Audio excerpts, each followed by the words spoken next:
Haleluya, haleluya, haleluya. Salam dalam kasih Tuhan kita Yesus Kristus. Puji Tuhan saudara, kita kembali lagi di pemuritan, di pelatihan yang kembali akan mengajar kita, akan memberikan satu pengertian kepada kita mengenai kebenaran firman Tuhan. Tapi sebelumnya saya berterima kasih buat kepercayaan yang telah diberikan kepada saya untuk menyampaikan kebenaran firman Tuhan, menyampaikan pesan Tuhan, isi hati Tuhan untuk setiap kehidupan kita semua, khususnya untuk sidang jemaat GPD Situbondo yang diberkati oleh Tuhan. Sebelum lebih lanjut kita akan mengupas firman Tuhan, mari sama-sama saya ajak kita tundukkan kepala. Kita mau sama-sama berdoa sejenak. Bapa dalam surga, Bapa yang kami panggil, kami sembah, kami kenal di dalam nama Tuhan Yesus Kristus. Bersyukur buat waktu pada hari ini Tuhan, kalau kami boleh kembali lagi, diberikan kesempatan untuk kami belajar lagi lebih dalam mengenai firman-Mu. Hari Tuhan Yesus yang mengajar kami, Tuhan Yesus yang membawa kami untuk kami lebih masuk lagi kepada pengertian-pengertian, pemahaman-pemahaman akan firman-Mu, supaya kami jadi anak-anak Tuhan yang tahu bagaimana kami harus hidup, terutama dalam hari-hari yang semakin jahat ini. Ajari kami Tuhan tentang kebenaran firman-Mu. Tuhan sucikan, kuduskan hati kami, bawa kami Tuhan, bukakan setiap pengertian kami, persiapkan tanah hati kami yang terbaik, pikiran kami, tubuh jiwa roh kami, untuk kami sama-sama dibekali dengan kebenaran firman-Mu. Terima kasih Bapa dalam surga, kami serahkan sepenuhnya waktu ini selama beberapa waktu ke depan. Biarlah hanya Roh Kudus yang pimpin pemberitaan firman-Mu, dan juga pimpin setiap hati kami semua, dalam nama Tuhan Yesus Kristus. Haleluya, amin. Puji Tuhan saudara. Hari ini kita masih mau belajar seperti apa yang sekian lama kita sudah bahas di pemuritan hari Kamis. Waktu kita masih ada di gedung gereja, kita masih akan banyak membahas seputar tentang saat teduh. Nah, hari ini kita mau belajar sama-sama tentang saat teduh. Saya rasa kita semua tahu dan sudah cukup banyak mengerti, mengenal tentang apa itu saat teduh, bagaimana saat teduh, kapan, dan hal-hal yang secara umum tentang saat teduh.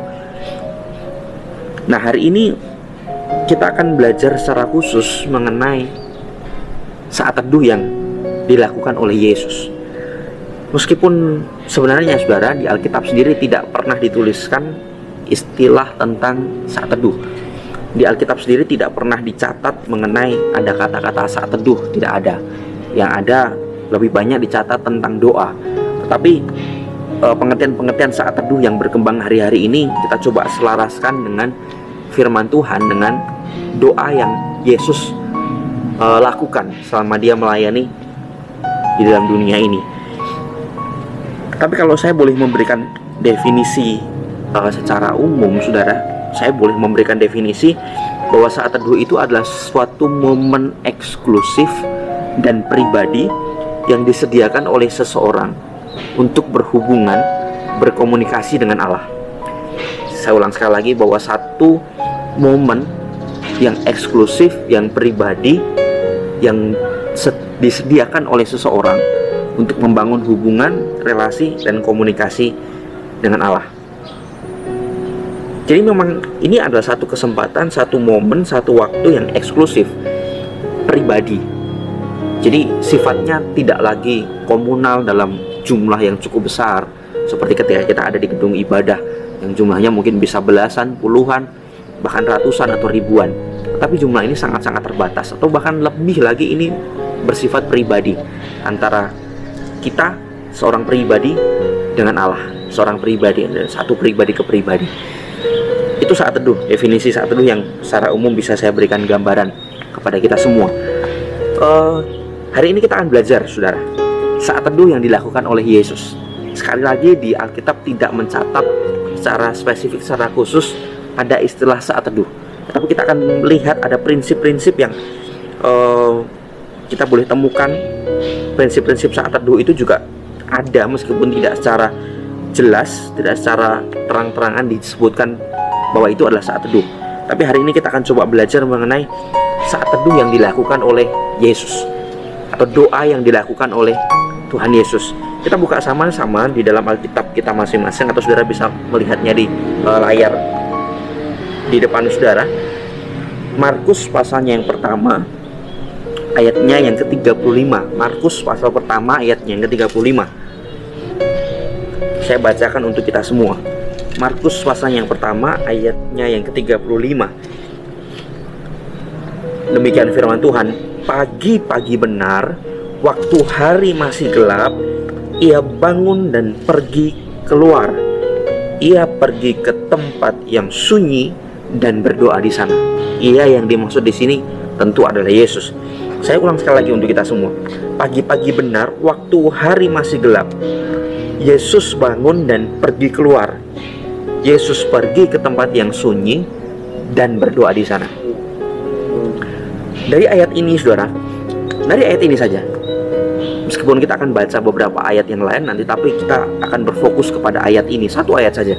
Kita akan melihat saat teduh yang dilakukan oleh Yesus. Dan saya rangkum, itu meliputi 3K. 3K yang dilakukan oleh Yesus saat Yesus bersaat teduh. K yang pertama, langsung saja. K yang pertama adalah khusus. Nah, kita bisa temukan itu di kalimat pertama. Di sana dikatakan, pagi-pagi benar, waktu hari masih gelap. Pagi-pagi benar, waktu hari masih gelap. K yang pertama adalah khusus, atau dengan kata lain adalah mengkhususkan waktu. Dari kalimat dari satu ayat ini yang kita baca tadi, kita dapat menyimpulkan bahwa Yesus mengkhususkan waktu. Pagi-pagi benar, waktu hari masih gelap. Nah, banyak tafsiran yang memperkirakan bahwa yang dimaksud pagi-pagi benar di sini itu sekitar jam 3 sampai jam 4 pagi. Nah, bisa antara itu, tapi kurang lebih antara jam 3 sampai jam 4 pagi. Nah, ini bukti bahwa Yesus mengkhususkan waktu. Sebab kalau Yesus tidak mengkhususkan waktu, bisa saja gambling, saudara. Bisa saja di tengah-tengah, di sela-sela kesibukan Yesus dalam pelayanan sepanjang hari itu, kemudian Yesus ambil saja berapa menit, berapa waktu untuk dia ambil untuk berdoa, untuk dia ambil untuk bersaat teduh. Tapi tidak dengan Yesus. Seringkali mungkin sama seperti kebanyakan orang-orang Kristen, orang-orang percaya, mengambil jam doa karena alasan pagi tidak bisa bangun, malam sudah capek, sudah lelah, ngantuk, mau ambil di sela-sela kesibukan sepanjang hari, entah di sela-sela pekerjaan, di sela-sela pelayanan, di sela-sela belajar dan lain sebagainya. Tapi seringkali itu tidak dikhususkan. Sebab saya ambil contoh, misalkan dalam satu hari kita ada satu kesibukan tertentu, kemudian kita tidak mengkhususkan waktu itu. Kita tidak membuat waktu yang kita mau pakai untuk bersaat teduh itu bukan sebagai waktu yang khusus. Sebab seringkali itu tertumpang tindih dengan kegiatan, dengan aktivitas yang lain. Ujung-ujungnya, pada akhirnya, tidak jadi saat teduh. Karena betul-betul waktunya tidak dikhususkan.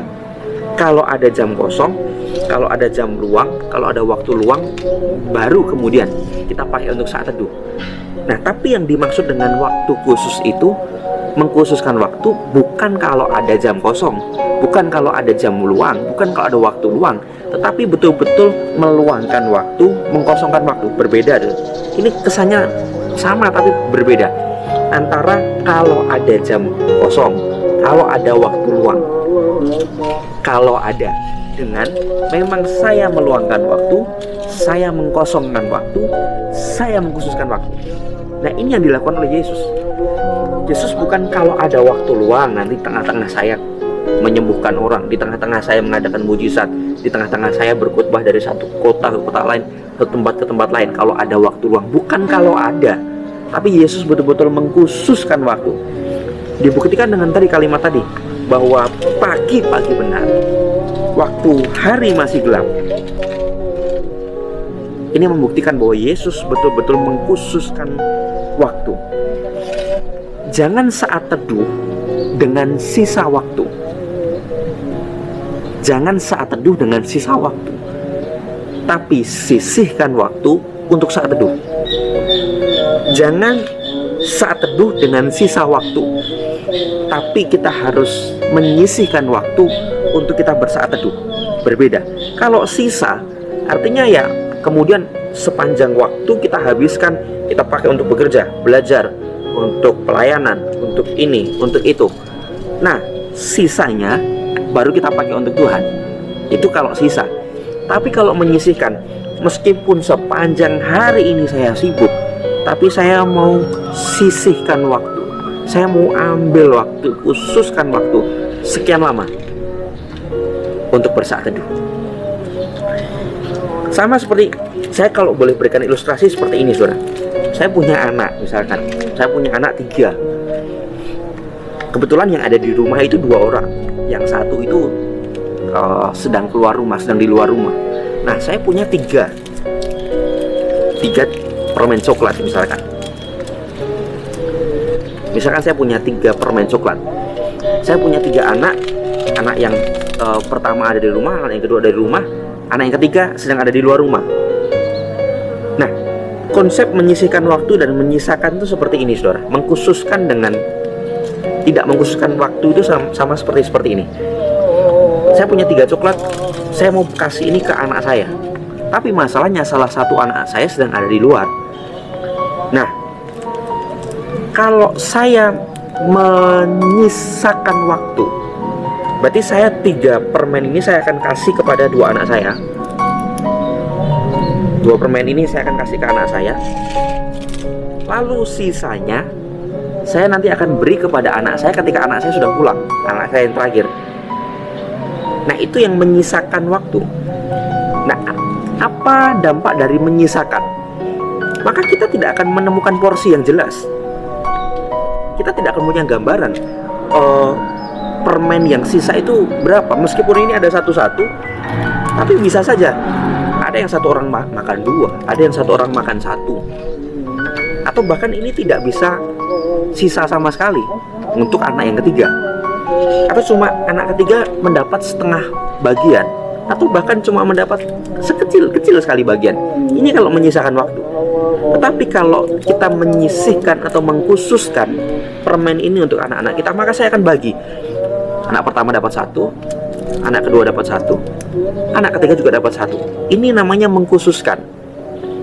Tapi kalau kita menyisakan, maka saya akan kasih 3 ini langsung ke anak saya. Saya bilang, nanti sisa waktunya buat anak yang satunya. Itu kalau menyisakan waktu. Itu kalau menyisakan permen. Kalau menyisihkan, saya akan sediakan memang khusus 1 ini untuk nanti ketika anak saya sudah pulang.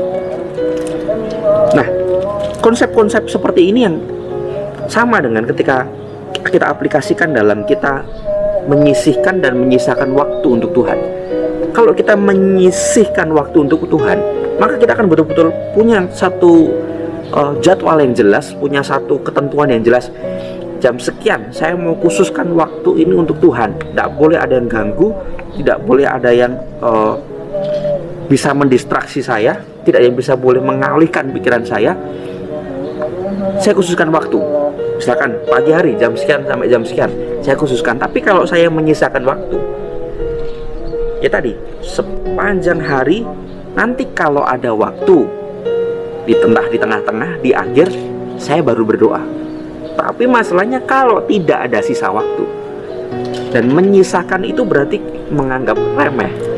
Itu berbeda dengan menyisihkan. Menyisakan itu menganggap remeh atau menganggap tidak terlalu penting. Tetapi kalau menyisihkan, mengkhususkan, berarti kita menganggap sesuatu yang kita khususkan dan sesuatu yang kita sisihkan itu adalah sesuatu yang penting.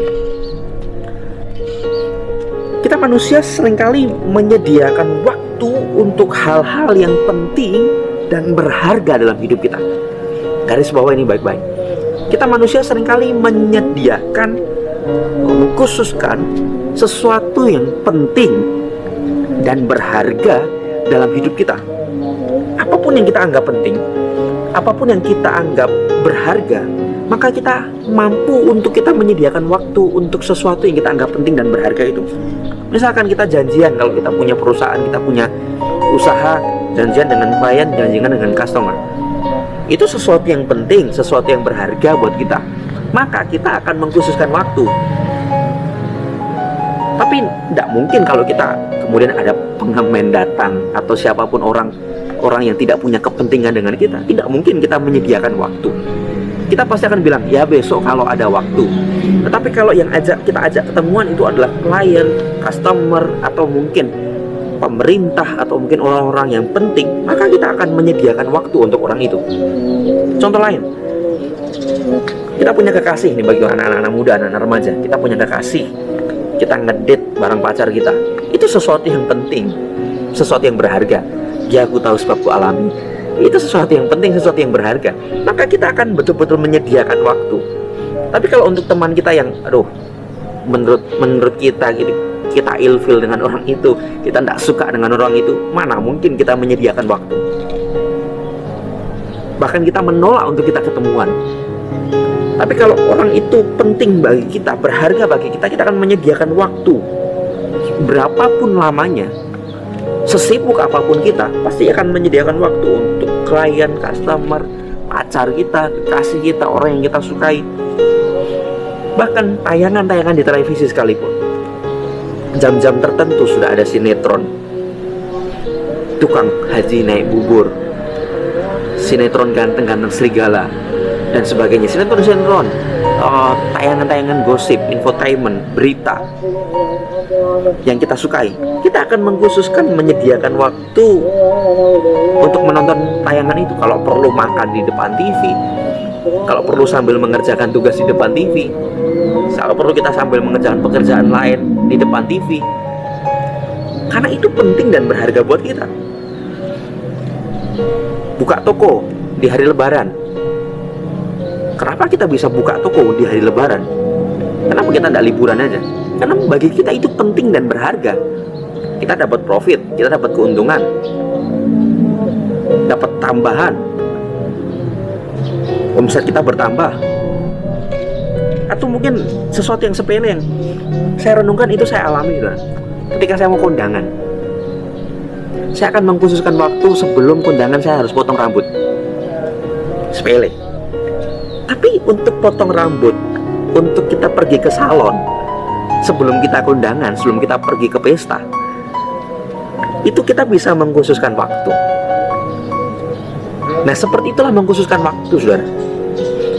Kita selalu menyediakan waktu untuk hal-hal yang penting dan berharga dalam hidup kita. Pertanyaannya, bagaimana dengan saat teduh kita? Apakah kita sudah menyediakan waktu untuk kita bersaat teduh? Kalau belum, jangan-jangan saat teduh bagi kita bukan sesuatu yang penting dan berharga, bukan satu kebutuhan yang penting, bukan satu kebutuhan yang kita anggap berharga, bukan satu kebutuhan, bukan satu momen, bukan satu waktu yang kita anggap itu adalah satu kebutuhan dalam kehidupan kita. Makanya kita tidak mengkhususkan waktu itu baik-baik untuk kita bersaat teduh.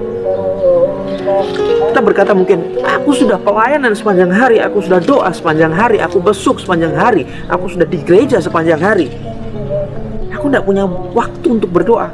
Toh aku sudah melayani, toh aku sudah ibadah, toh tadi aku sudah pimpin pujian, toh aku sudah doa syafaat berjam-jam di gereja. Saudara, bertemu dengan Tuhan itu setiap saat bisa. Bahkan tidak hanya di gereja, dalam pekerjaan saudara, dalam keluarga saudara, di sekolah saudara, dimanapun saudara berada, kita bisa bertemu dengan Tuhan. Sebab Dia adalah Allah Roh. Dia tidak bisa dibatasi dengan fisik, dengan waktu, dengan suasana, dengan tempat. Allah itu Roh. Kita bisa menyembah Dia dimanapun ketika roh kita terhubung dengan Roh Allah. Tapi kenapa kita butuh yang namanya saat teduh? Karena saat teduh adalah penanda bahwa kita memprioritaskan waktu, memprioritaskan satu bagian terbaik dari waktu kita sepanjang hari hanya untuk Tuhan.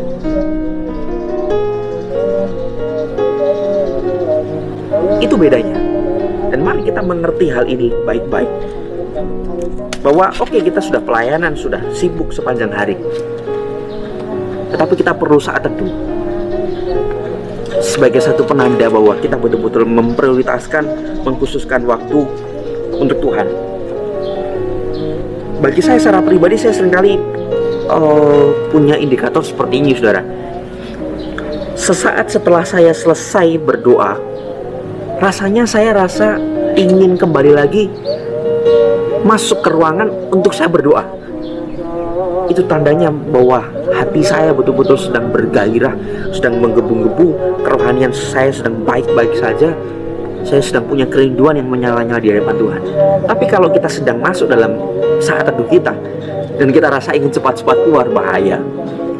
Ya, meskipun semua orang pasti pernah mengalami hal yang seperti ini, tapi mari, saya percaya kita lebih memilih pilihan yang pertama tadi.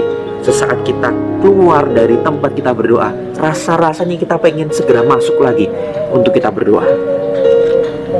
Mari kita nikmati pengalaman-pengalaman yang demikian. Lalu waktu yang cukup baik untuk kita khususkan itu kapan, saudara? Memang sepanjang hari kita bisa khususkan waktu, dan saya rasa satu orang dengan orang lain bisa berbeda. Tetapi lebih daripada itu, saya memberikan tips, mungkin lebih baik kita ambil pagi atau malam sebelum memulai aktivitas kita sepanjang hari, atau untuk mengakhiri aktivitas kita sepanjang hari. Dan itu momen-momen betul-betul di mana kita sudah tidak ada lagi aktivitas, tidak ada lagi tanggungan, tidak ada lagi pekerjaan, sehingga kita betul-betul punya waktu yang secara eksklusif dan pribadi dengan Tuhan. Nah, kalau kita cermati ayat ini pasal ini terutama, pasal ini kita akan melihat bahwa Yesus berdoa ini sudah lewat hari Sabat. Sudah lewat hari Sabat. Artinya bahwa Yesus tidak hanya memberikan waktunya untuk Tuhan saat hari Sabat, tetapi hari-hari lain pun Yesus memberikan waktunya untuk Tuhan. Nah, seringkali kita punya pemikiran seperti ini. Hari Minggu itu untuk Tuhan, hari Senin sampai Sabtu itu untuk kerja. Hari Minggu untuk Tuhan, Senin sampai Sabtu itu untuk pacar. Minggu untuk Tuhan, Senin sampai Sabtu itu untuk belajar. Tidak, saudara. Semua hari itu untuk Tuhan. Sebab Dia adalah Tuhan yang bertahta di gereja, dalam pekerjaan, dalam studi kita, dalam keluarga kita, dalam seluruh aktivitas kehidupan kita. Tapi sekali lagi, khususkan waktu untuk Tuhan. Itu K yang pertama. K yang pertama adalah khusus, atau mengkhususkan waktu untuk Tuhan. Lalu yang kedua, K yang kedua adalah keluar. Kita kembali ke ayat yang tadi, ayat 35. Di sana dikatakan, ia bangun dan pergi keluar. Ia bangun dan pergi keluar. K yang kedua adalah keluar, artinya keluar dari zona nyaman. Yesus bangun dan pergi keluar. Dalam kemanusiaan Yesus, kita percaya bahwa Yesus itu pasti lelah. Yesus pasti capek. Yesus pasti secara manusia pasti dia mengantuk. Tapi Yesus keluar dari zona lelah, zona ngantuk, zona capek. Dia bangun, keluar untuk bersaat teduh, untuk berdoa. Seberapa sering kita tidak keluar, tapi kita tinggal dalam zona nyaman itu, tinggal dalam rasa ngantuk, tinggal dalam rasa malas, tinggal dalam rasa lelah, tinggal dalam rasa capek, tinggal dalam rasa nggak mood, tinggal dalam rasa nggak pengen, nggak bergairah. Kita tinggal dalam zona-zona itu, sehingga kita tidak punya waktu untuk berdoa. Keluar dari zona nyaman. Sekali lagi, jangan pakai alasan bahwa kita sudah sibuk melayani. Kita perhatikan Yesus, saudara. Yesus itu kalau dipikir-pikir lebih sibuk dari kita. Kemana-mana jalan kaki, pasti lelah. Keadaan di Timur Tengah panasnya luar biasa, tambah lelah lagi. Belum ada ancaman-ancaman dari orang-orang sekitarnya. Orang yang tidak suka dengan ajaran Yesus, orang yang menentang ajaran Yesus, ada ancaman-ancaman. Beberapa kali Yesus ada yang merajam batu, ada yang mau mendorong dia ke jurang. Ada ancaman-ancaman. Tetapi sesibuk apapun, selelah apapun, secapek apapun, setidak mendukung apapun keadaan Yesus untuk saat teduh, untuk berdoa, firman Tuhan katakan, Yesus bangun dan pergi keluar. Kalau dia ada di tempat dia berbaring, itu namanya tidak keluar dari zona nyaman. Dia bangun, dia pergi keluar. Dia keluar dari zona nyaman. Mari kita belajar dari K yang kedua, keluar keluar dari zona nyaman. Jangan terjebak dengan kata besok saja Tuhan. Tuhan kan mengerti saya hari ini capek. Oke, boleh. Kalau misalkan Tuhan katakan ya besok pasti ada kesibukan lagi. Bilang lagi, Tuhan, aduh hari ini kan saya sudah capek, sudah kerja panas-panasan, keringetan. Besok aja ya Tuhan ya. Besok lagi. Tuhan sudah ngantuk. Besok lagi. Kalau kita terjebak dengan kata besok aja ya Tuhan, besok aja ya Tuhan, kita akan sulit mendisiplinkan diri dalam kita bersaat teduh. Mari keluar dari zona nyaman kita. Lukas 5 ayat 15 sampai 16, Saudara. Lukas pasal 5 ayat 15 sampai 16. Di sana mencatat bahwa Yesus itu dibutuhkan oleh banyak orang, Saudara. Yesus itu dicari oleh banyak orang. Lukas pasal 5 ayat 15 sampai 16. Saya bacakan untuk kita semua. Tetapi kabar tentang Yesus semakin jauh tersiar, dan datanglah orang banyak berbondong-bondong kepadanya untuk mendengar dia dan untuk disembuhkan dari penyakit mereka. Ayat 15 mencatat bahwa Yesus dicari orang, Yesus dibutuhkan banyak orang. Tapi ayat 16 dicatat di sana. Akan tetapi ia mengundurkan diri ke tempat-tempat yang sunyi dan berdoa. Ini luar biasa. Yesus itu dibutuhkan orang banyak. Yesus itu dicari oleh orang banyak. Bukan berarti Yesus tidak mau memenuhi kebutuhan mereka, tetapi Yesus tahu kapan dia harus melayani orang dan kapan dia harus memberikan waktu, menyediakan waktu untuk berkomunikasi, berhubungan, memulihkan kekuatannya di dalam hadirat Tuhan. Seringkali kita tidak tahu waktu ini. Kita tidak tahu waktu kapan kita harus sibuk dengan pekerjaan, sibuk dengan sekolah, sibuk dengan aktivitas-aktivitas kita, bahkan pelayanan kita sekalipun, dan sibuk dengan Tuhan secara pribadi, face to face, dari hati ke hati dengan Tuhan. Berlututlah di pagi hari supaya engkau kuat berdiri sepanjang hari. Garis bawahi, berlututlah di pagi hari supaya engkau kuat berdiri sepanjang hari. Artinya apa, Saudara? Kalau kita berlutut setiap pagi, meskipun tidak harus kita secara fisik berlutut, tetapi dalam doa kita setiap pagi, itu membuat kita punya kekuatan untuk kita menjalani hidup kita sepanjang hari yang kita lewati bersama dengan Tuhan. Itu yang K yang kedua. K yang pertama tadi khusus. K yang kedua keluar, mengkhususkan waktu, keluar dari zona nyaman. K yang ketiga adalah konsentrasi. Kita masih baca di ayat, kembali ke Markus pasal 1 ayat 35. Di sana dikatakan ia pergi ke tempat yang sunyi dan berdoa di sana. Dia pergi ke tempat yang sunyi. Ini menggambarkan satu waktu di mana Yesus ingin berkonsentrasi.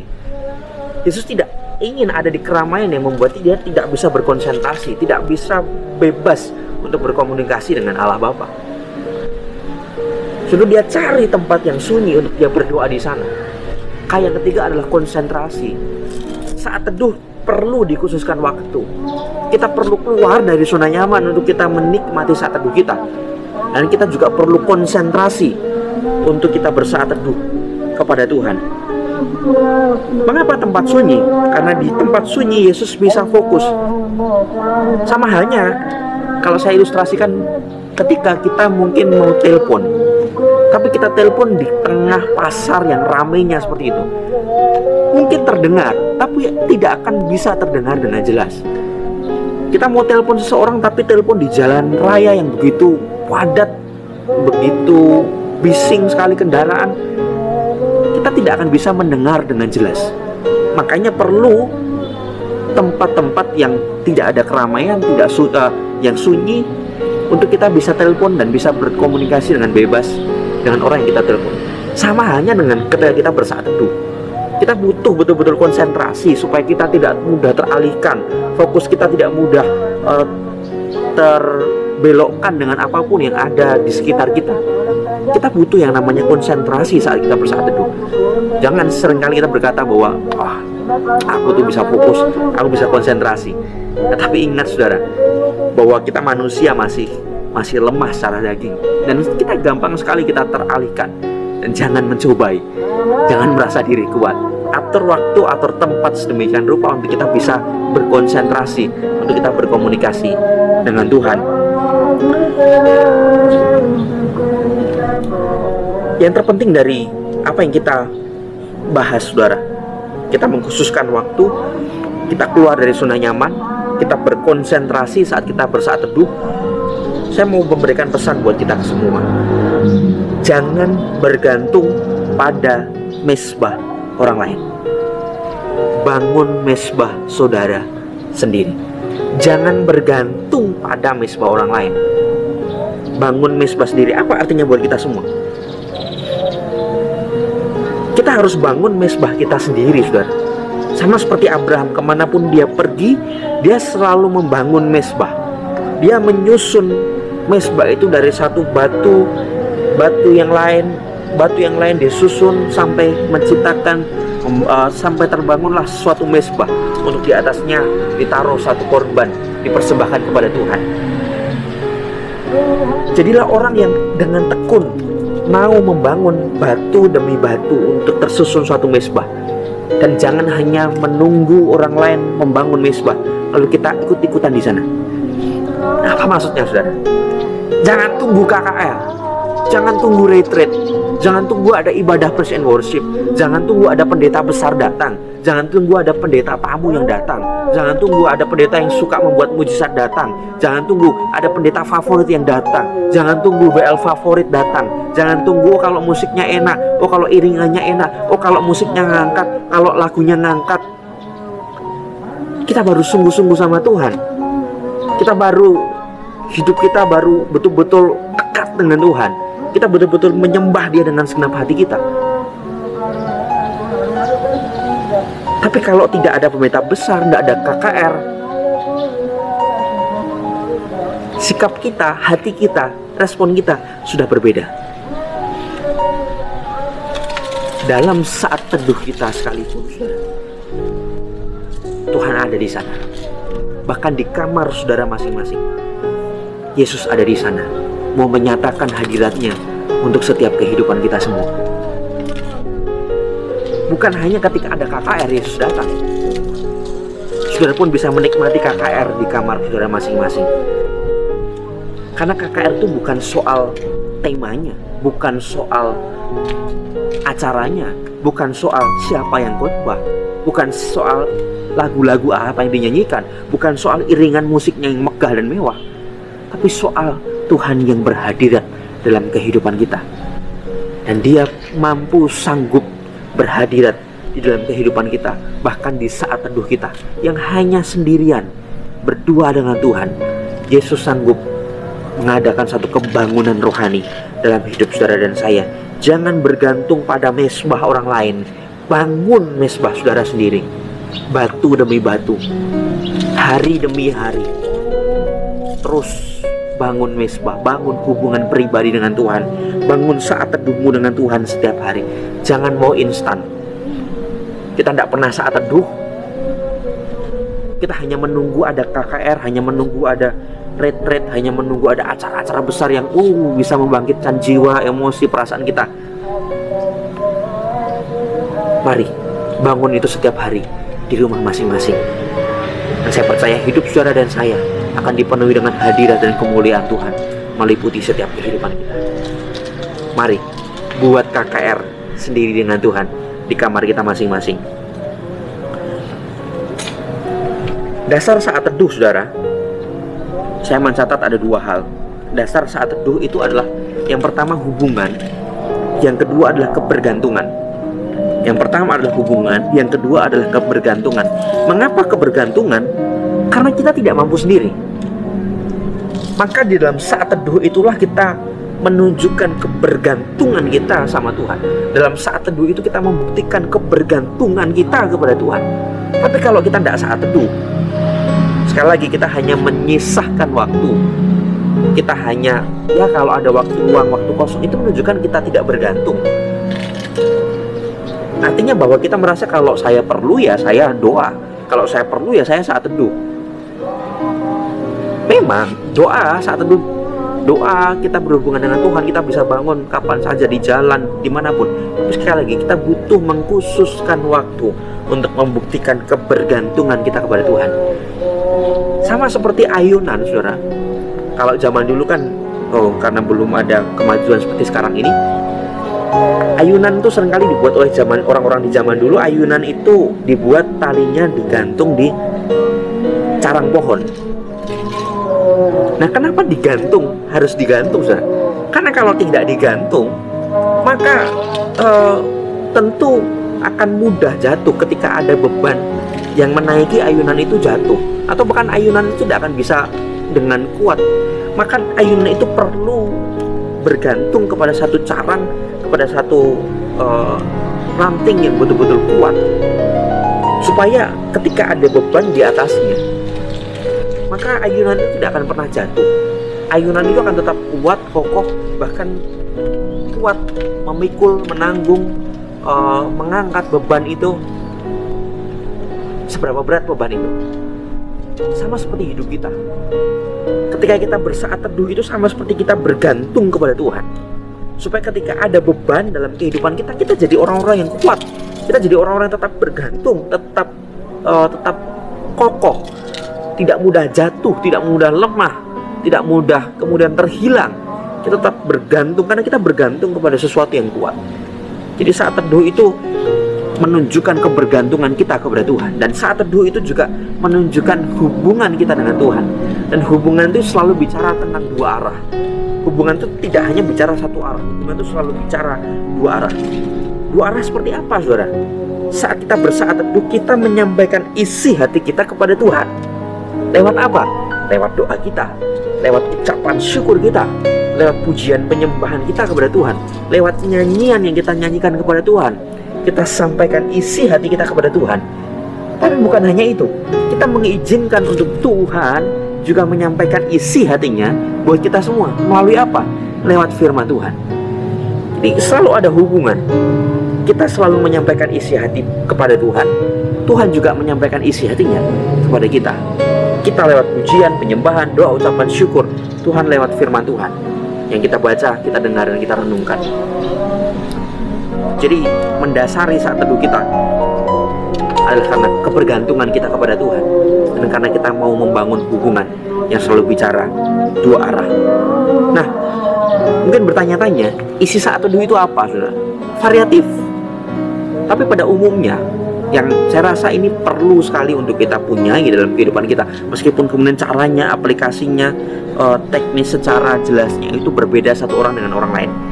Tapi secara umum, saudara, kita akan menemukan 3 hal dalam saat teduh yang kita lakukan. Ini paket lengkap, paket komplit, spesial, pakai telur. Yang pertama, isi saat teduh kita adalah berisi pujian, penyembahan kita kepada Tuhan. Bukan berarti Allah yang kita sembah itu adalah Allah yang gila pujian, tidak, gila hormat, gila penyembahan, tidak. Tetapi hakikatnya dalam kealahannya itu memang layak untuk menerima pujian, hormat, ucapan syukur, kemuliaan yang kita bawa kepada Tuhan. Hakikatnya yang membuat dia memang layak, dari sananya layak untuk menerima pujian. Bukan berarti dia gila, bukan berarti gila pujian, gila hormat, tidak, saudara. Tapi posisi kita sebagai ciptaan, kita harus mengharumkan nama dari yang menciptakan kita. Kita percaya itu adalah Tuhan yang kita sembah, yaitu Tuhan Yesus Kristus. Bukan hanya pujian penyembahan. Mungkin saudara bisa bangun urutannya, saudara boleh atur sendiri di rumah, tapi bisa kita bangun pujian penyembahan dulu. Nyanyikan satu pujian, meskipun tanpa gitar. Sekali lagi ingat ya, saudara, bahwa hadirat Tuhan tidak ditentukan dengan apa yang ada di luaran. Fasilitas, orang yang memimpin, siapapun itu, tidak. Ada musik, tidak ada musik, acaranya apa, bukan. Hadirat Tuhan itu ditentukan dari hati yang terbuka untuk mengizinkan Tuhan masuk dalam setiap kehidupan kita. Seberapa kerinduan kita, hati kita, itu yang akan menentukan seberapa Tuhan menyatakan hadiratnya dalam kehidupan kita. Seberapa kerinduan kita menentukan seberapa hadirat Tuhan juga yang akan dinyatakan dalam setiap kehidupan kita. Jadi bukan tentang apa yang ada dalam di luaran dari diri kita, tetapi apa yang ada dalam diri kita, yaitu hati kita yang terbuka, pikiran kita, tubuh, jiwa, roh kita yang terbuka untuk hadirat Tuhan nyata dalam kehidupan kita. Itu yang akan menentukan hadirat Tuhan. Bangun pujian penyembahan, nyanyikan puji-pujian kepada Tuhan, tapi bukan hanya puji-pujian yang bersifat nyanyian, tapi bangun ucapan syukur, ungkapan saudara tentang kebesaran Allah. Kalau saudara bingung apa isi pujian penyembahan, daripada hanya sekedar daripada sekedar bersenandung, lebih baik pakai kitab Mazmur. Mazmur itu berisi pujian yang cukup banyak sekali kepada Tuhan. Dan itu pengalaman Daud. Dan mari itu juga jadikan pengalaman kita supaya kita juga bisa menyembah Tuhan. Tuhan gunung batu, Tuhan kota benteng, Tuhan kubu pertahanan. Karena semakin kita menyembah Tuhan dalam banyak kata-kata, saudara, itu menunjukkan pengenalan kita kepada Tuhan. Ya boleh kita menyembah Tuhan, haleluya, puji Tuhan. Tapi juga mari kita alangkah baiknya juga baca kitab Mazmur, dan kita melihat bagaimana Daud mengatakan pujian, penyembahan, mazmurnya, pengagungannya kepada Tuhan. Pujian penyembahan.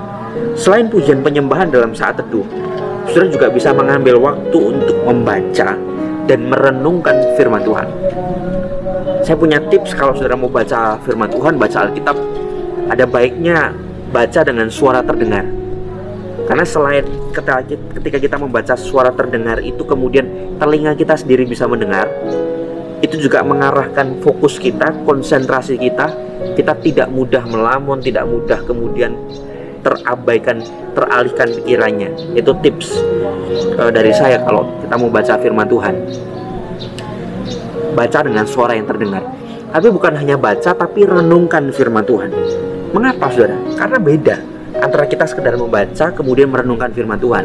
Kalau merenungkan firman Tuhan berarti kita mengizinkan firman Tuhan itu berbicara lebih dalam melalui pembenahan yang Tuhan lakukan dalam setiap kehidupan kita.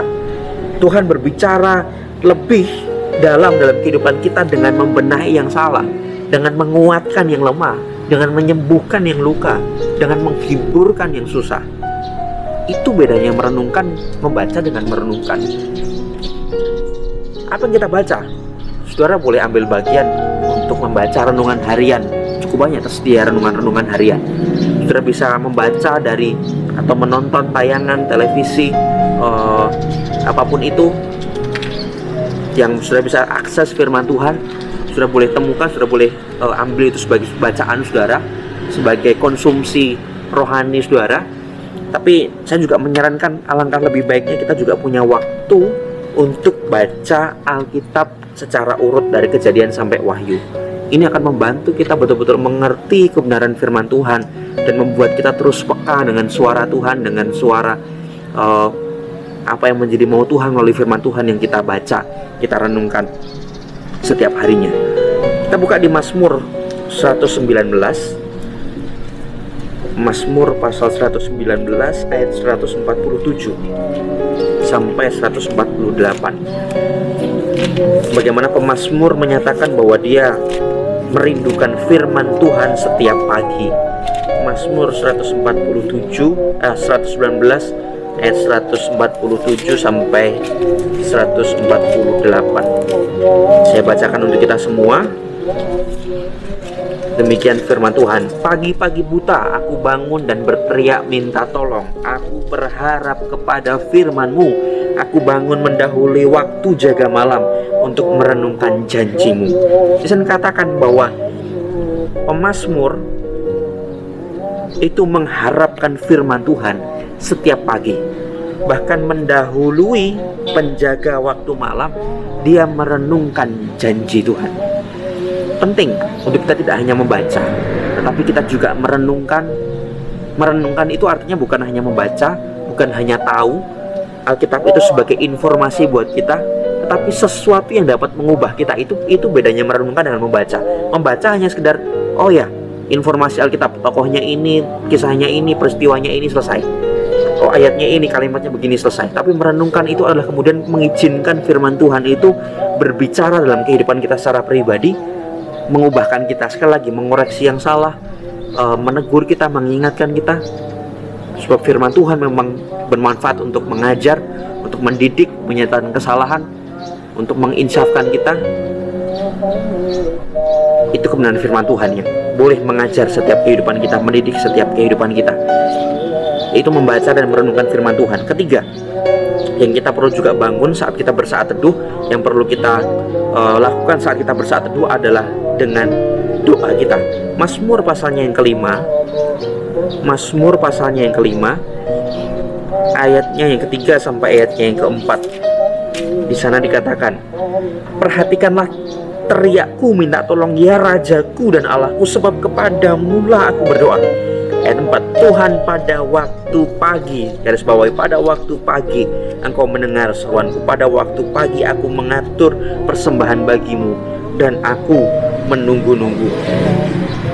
Pada waktu pagi, pemazmur selalu berseru kepada Tuhan, selalu berdoa kepada Tuhan, selalu menaikkan permohonannya kepada Tuhan. Dalam setiap saat teduh kita yang kita bangun, kita juga perlu untuk kita menaikkan doa kita. Doa untuk siapa? Terlebih lagi untuk doa untuk kita secara pribadi. Doa untuk siapa?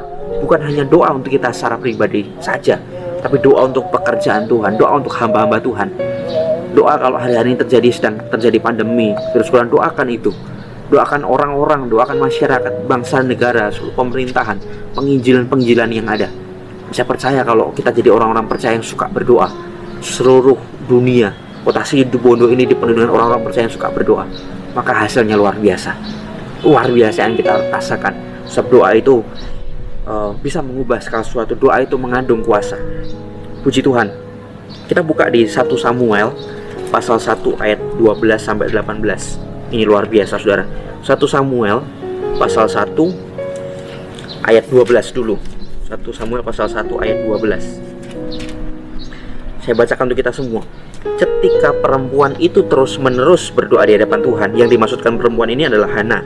Ketika perempuan itu terus-menerus berdoa di hadapan Tuhan, maka Eli mengamat-amati mulut perempuan itu. Jadi Hana ini dia berdoa karena dia mandul, dia tidak punya anak. Dia berdoa, berseru di hadapan Tuhan. Dia masuk ke bait Allah, dia berdoa. Nah, kita lihat di ayat yang ke-18. Di sana dikatakan, sesudah itu berkatalah perempuan itu, biarlah hambamu ini mendapat belas kasihan daripadamu.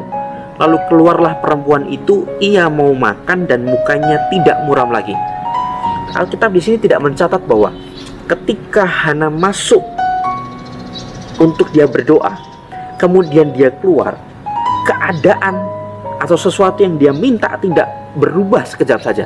Meskipun Tuhan bisa mengubah, bisa mengadakan sekejap saja, Tuhan langsung adakan, bisa. Tapi bukan itu yang terpenting, Saudara.